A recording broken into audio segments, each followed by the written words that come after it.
കറുപ്പ് cinema April 14 തിയേറ്ററുകളിലേക്ക് എത്തുകയാണ്. സിനിമയുടെ overseas theatrical rights Phars films ആണ് സ്വന്തമാക്കിയിരിക്കുന്നത്.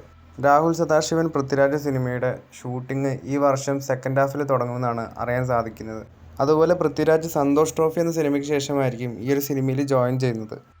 ജയസൂര്യയുടെ കത്തനാർ സിനിമയുടെ റിലീസ് ജൂൺ 6-നാണ് നിലവിൽ പ്ലാൻ ചെയ്യുന്നതെന്നാണ് അറിയാൻ സാധിക്കുന്നത്.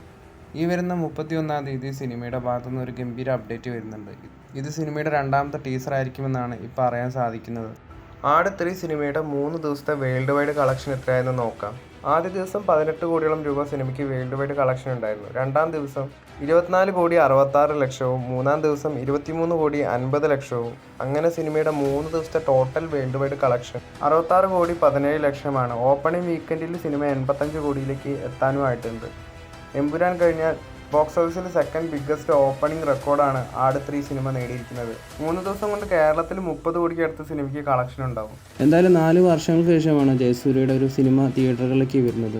വലിയ രീതിയിലുള്ള ഒരു ബോക്സ് ഓഫീസ് കംബാക്ക് നേടാൻ ജയസൂര്യക്ക് കഴിഞ്ഞിട്ടുണ്ട്. ജയസൂര്യയുടെ അടുത്ത റിലീസ് കത്തനാരാണ്. എന്തായാലും ഈ ഒരു രീതിയിലുള്ള ബോക്സ് ഓഫീസ് പൊട്ടൻഷ്യലൊക്കെ ആ ഒരു സിനിമയ്ക്ക് ഉണ്ടാകുമെന്ന് നമുക്ക് പ്രതീക്ഷിക്കാം.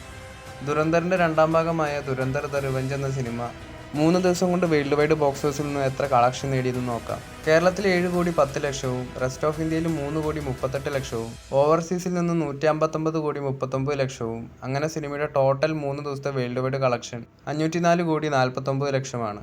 ആട് 3 സിനിമയും ദുരന്തരും കണ്ടവരാണ് നിങ്ങളെങ്കിൽ കമൻറ്റ് ചെയ്യൂ.